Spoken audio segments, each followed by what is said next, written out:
So today the topic we've got is value proposition canvas. We will go deeper into this over the next couple of minutes. So the topic is 5 steps to line up high-paying customers with value proposition canvas. The 5 steps are: what is value proposition canvas? What are jobs, pains, and gains of a customer? How do we create a value proposition canvas? 10 characteristics of a great value proposition canvas. And why or when do you use the value proposition canvas? All right. So let me first, so last week the topic that we had was business model canvas. So I'll just brush you through that. There are 9. So this is a visual representation of your business model. And there are 9 pieces, 9 blocks to it. The first one is customer segments. The second one is value proposition. Third is channels. Fourth is customer relationships. Fifth is the revenue streams. Sixth is the key resources that you need to deliver this value to the customer. Seventh are the key activities that the business needs to do to deliver this value to the customer. Eighth are the key partners that you need to deliver this value to the customer.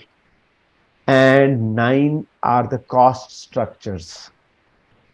So if we see the 2 most critical things in a business are the customer and the value that you're creating for that customer. So that is why today we are going to work only on these 2 elements, which is the customer segment and the value proposition. All right. So the customer is over here and value proposition is number 2. Let's go further into this. What are the benefits of the value proposition canvas? The value proposition canvas helps you in focused planning. You can plan your business better. It helps to improve marketing and outreach. It is customer centric and it is very practical and simple. Since it's a visual representation, we are able to see the impact and also able to build further on it. Now let's go to the right piece, which was the customer profile. So customer profile, here we've got 3 elements to it. The jobs, the customer jobs. This is a list of the tasks that the customer would complete with our product or service. What is it that the customer would accomplish using what we deliver to them? The second piece is the pains. Pains are what problems does the customer eliminate by using our product? Okay. Gains are what benefits does the customer get by using our products? All right. So we'll go still further into it. How do we list all these? So customer jobs. Now, when we look at the jobs, that is not just the functional aspect of it. So job has 3 elements to it: the social aspect, the functional aspect, and the emotional aspect. Functional is the activity that your service or your product is actually helping the customer do. Social aspect is the aspiration or the fear or the societal duties that a person would want to do with what we are doing, what the product or service that we're offering. And emotional are the likes and dislikes and insecurities that we help the customer deal with. To arrive at this, some of the questions that we might want to ask is: what functions are to be performed? What activities need to be done? What social goals does the customer want to accomplish? Means how does he want to be seen in the society? Right? Maybe he wants to be seen as somebody who's well connected, somebody who's intelligent, and something more. Right? What are the emotional goals? Right? He wants to be seen as a likable person. He wants to be seen as a reachable person. He wants to be seen as a go-getter. Right?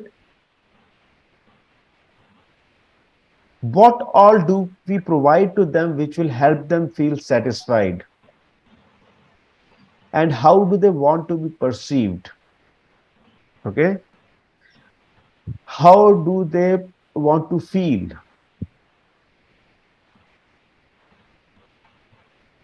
Then are the pains, factors which stop the completion of a job. So things which stop the person from achieving what he's up to, the roadblocks. These also include the negative outcomes.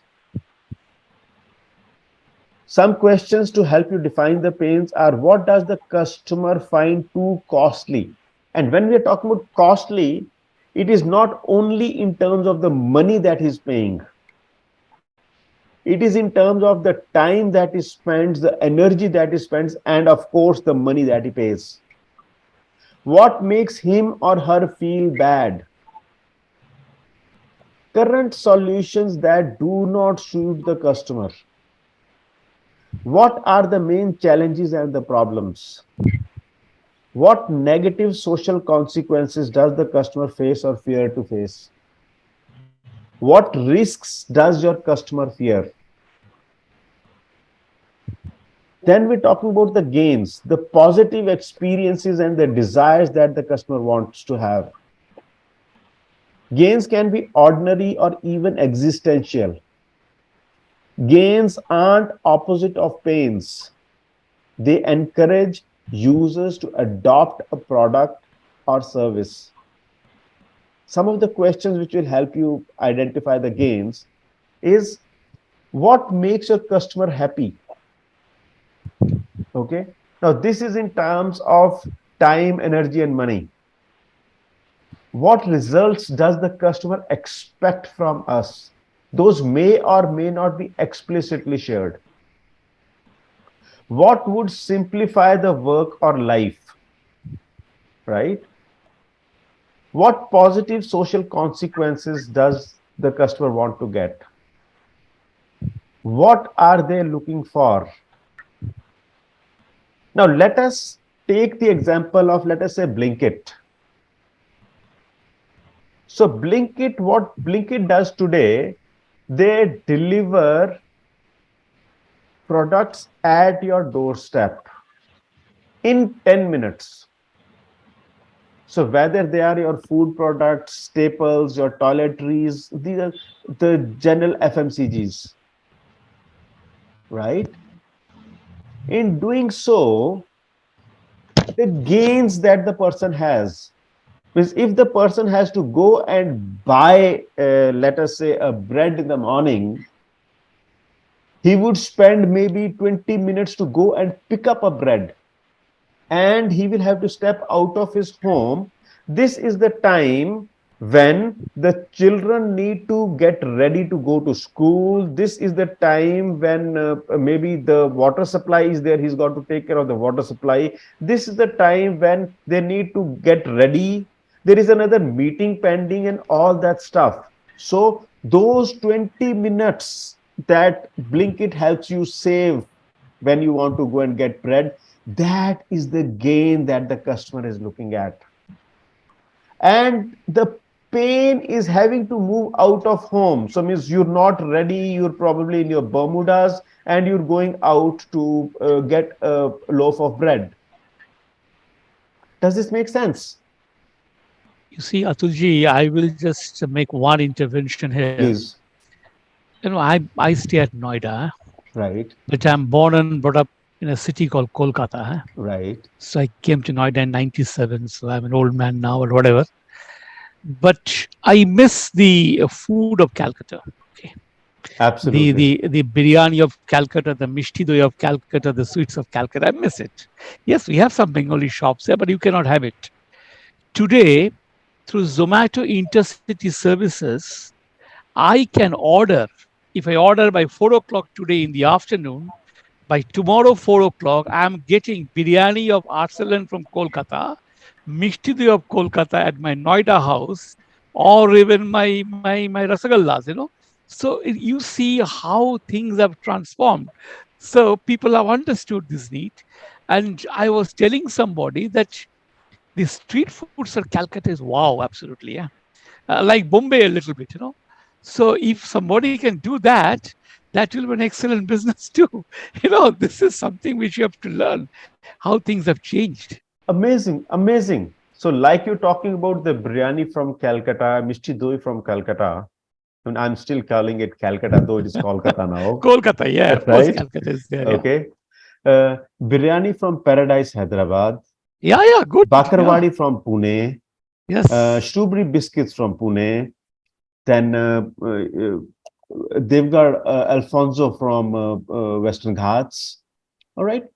So many specialities different places have. Karachi Bakery biscuits from Hyderabad. yes, Okay. These are some of those. Lakshmi Narayan Chivda from Pune. All right.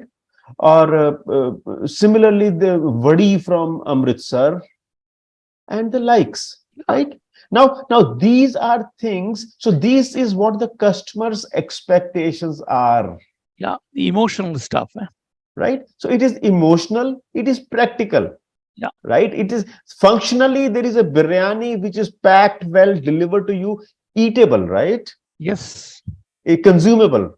It should absolutely. not happen that the biryani lands and you're not able to eat it. No, no, no, no. The rice It's is not proper, or extremely maybe well the packed. yes. I remember I traveled from Kolkata to I think Bombay or Pune once, and I took 1 kg of mishti doi that was packed in the earthenware, and I carried Yeah, that like that in the airport yeah, in the yeah. flight. Sure. I mean, Atulji, from this, what I can say, this mouth-watering discussion, let us, if I talk about something else, what you have said is absolutely correct. But I also believe, or we also believe, that the value proposition we can deliver to the customer's customer in the B2B segment where I operate, the software industry, the Absolutely, customer's customer, we have to think about them, how we are absolutely. generating value for them, not only for the customer, That is the especially for the next. B2B. That is the next step. So we Okay, just sure. looked at the customer part of it, right? Yeah, yeah, Now let us look at the business part of it. In the business part, what we are doing is we just looked at the jobs that the customer wants to get done, the gains that the customer has in mind, and the pains that the customer has. So we are mapping them to the value proposition that we as a business can provide. So our products and services is the place to list all your products and services and the features. The pain relievers focus on elements that remove the current frustration of the customer. And gain creators is everything that offers something new or improves the user experience. This is the value proposition. As a customer, as a business, I look at the state of my customer and then map them to what I'm offering. All right. So now let us look at the products and services. List all the features, products, and services you'll provide. You can also list the version of the product you are producing, like freemium, trial. So you can have different variants. Focus on how the features and products will help customers get their job done. For example, Amazon normally would deliver the product to you, let us say in 3 days, 4 days, depending on the product. And then they also say that if you become my Prime member, Amazon Prime, then I will deliver it to you in 12 hours, 24 hours, whatsoever they allow. And for that, you got to pay a small fee. All right. Or Spotify says, if you become my premium member, you will be able to listen to all the audio and video with zero advertisements. So you want to take the advertisements out? Otherwise, I will earn my money through advertisements. YouTube also says the same, right? So these are products wherein they are seeing that the customer does not want to be interrupted when he is listening to his music. And for that, the customer is willing to pay. So they're helping him pay, right? Now let us look at the gain creators. This is where you show how your product adds value to the customer. How does your product help customers achieve their goals? Because the reason for existence of any business is the customer. So if the customer achieves what he wants, the business will achieve what we want, right? If we help the customer relieve his pains, we will get benefit. Yeah. We give him more and awesome experience, he will give us more. Okay, list everything that offers something new or improves the user experience. Some questions here is, does your customer provide savings that make your client happy? Right? So while we talk about client happy, now we are in a stage where the customer delight is important. It is not just about satisfying the customer, it is about going a couple of notches above. Satisfaction is a given thing.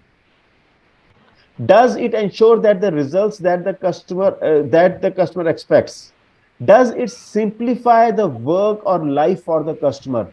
Blinkit makes life simple for me. I simply place an order, in 10 minutes it is home. I don't need to go through various racks and find where is what and then bring it. Does it give something that the customer wants to get? Does your product or service reflect some of the dreams of your customer? Like Mukherjee Sahab said, that 97 I came to Noida and I miss Kolkata. I want to have that taste of Mishti Doi. I don't want to have the Mishti Doi which Mother Dairy gives in like Noida. I Yes. want the Mishti Doi from that Mukherjee Dada or Banerjee Dada or Yes. Keshidas, Yes, right? Kishidas. Yes. Not other one, right? He's not willing to give up on that. Does your product or service reflect some of the dream of your customer? Does it give positive results that meet the criteria for success and failure of your customer? So this would be some food for thought for you to create greater value for your customer. Next comes pain relievers. What all does your product or service do which will ease the customer's pain, which will remove the bottlenecks of the customer? All right. So some of the questions which would be here is, does the product or service provide savings? Now, again, savings when we're talking about, they are in terms of time, energy, and money. So Blinkit still gives you products at the same price, the printed price. Or maybe they add slightly more than the printed price. But you get savings in terms of energy and time. Right? So it is the total cost of ownership. It is not just the money. Does it improve emotional state of your customer? Imagine the first spoon of Mishti Doi going in Mr. Mukherjee's mouth, and he transports back in time when he was 5 years old and when he would hold his father's hand and would walk down Park Circus and to Esplanade and then sit at Keshidas and have that Rasgulla. So have you stayed in Kolkata ever? I've traveled there a couple of times, Okay, okay. right? So for me, I have a very fond memory of a fruit cream which I had with my father in a place called Yamunanagar, Haryana. And I really miss, I wish I were able to do that again.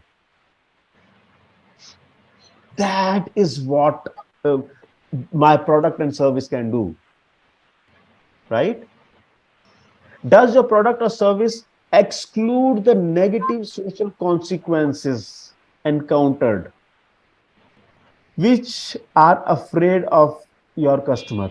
No, no, which your customer is afraid of, right? Does it reduce the risks that your clients are afraid of? Okay, they don't want to buy something from a shady outlet.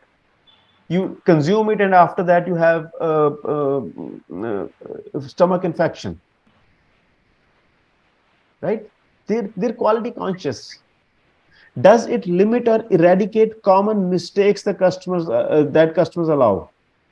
Does it eliminate barriers that keep your customers from implementing the specific solution? Right? कुछ चल रहा है. Why make a change? Status quo is something, let it continue. Now coming to, so as of now, any questions or any observations in the value proposition canvas?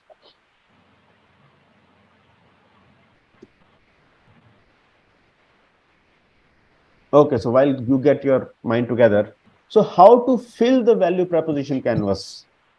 Okay, choose your customer segment. So for every customer segment, your value proposition would be different.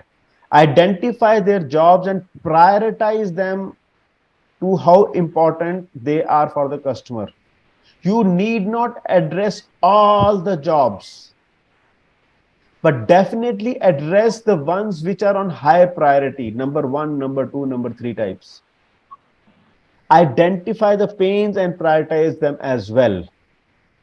What is the most painful thing? Remove that first. You may not remove all the pain points. Now, Blinkit, you still have to place an order. Zomato, you still have to go through their listing. Which shops are listed? You have to go through that. That's a pain. That's a new kind of a pain. Right? With electric vehicles, there is a new kind of a pain. You have to charge the vehicle.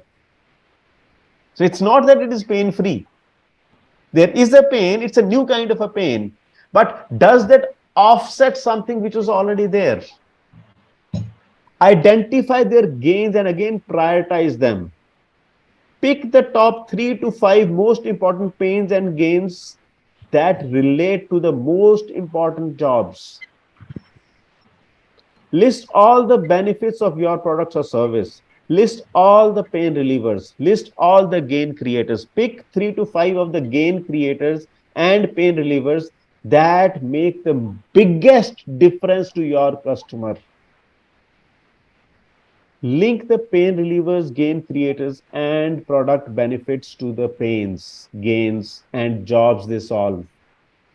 Define how you are better than the competition.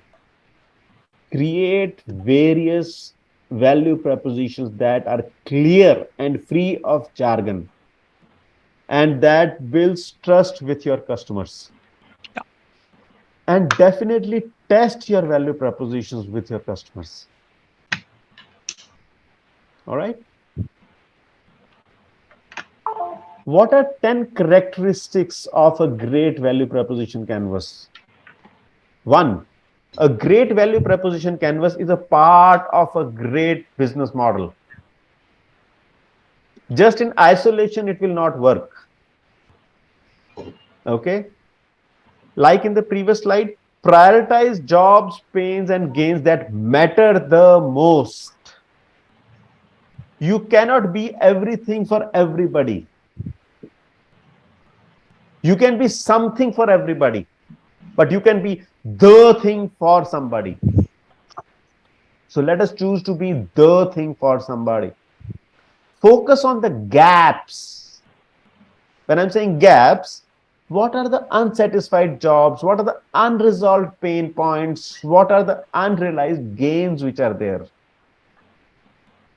Target few and do it extremely well. Don't think that you are going to do, there are 8 billion people on this planet. You are not meant to serve all of them.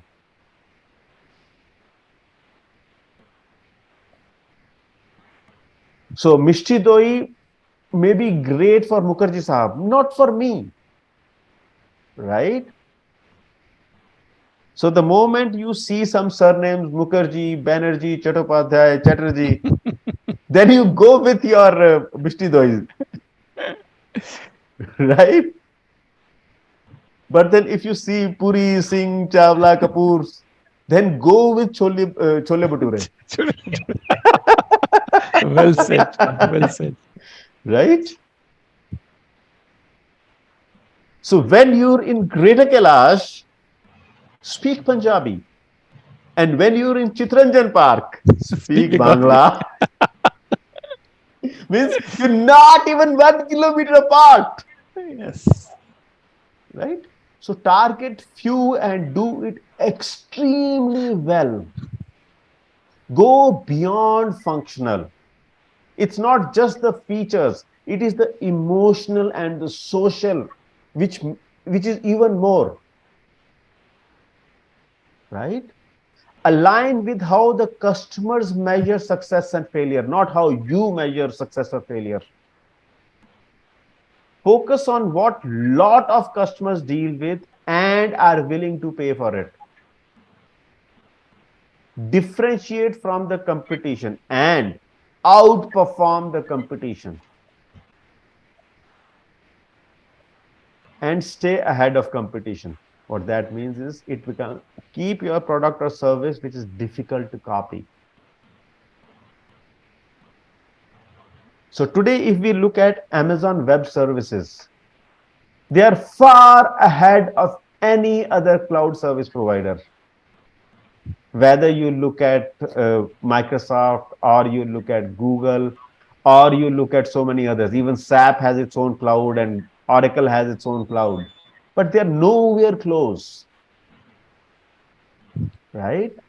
So there is some stickiness, there is some value that Amazon provides, which nobody else is able to beat. Similarly, there is some value that Gmail provides, which nobody else is able to. Hotmail became cold, stale, right? And Google took over. Gmail. Internet Explorer, Netscape, they faded away in time.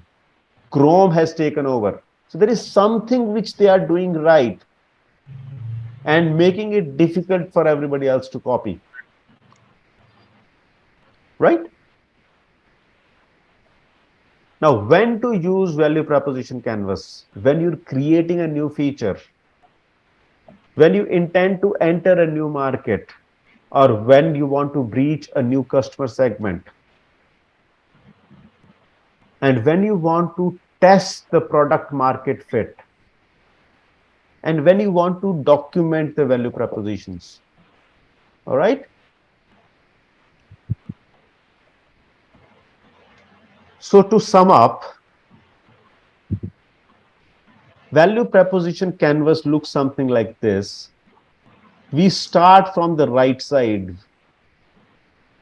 It is not what we have and we are trying to find customers for that. It is the other way around. We already have customers. What are the jobs that the customer wants to do? What are their pain points?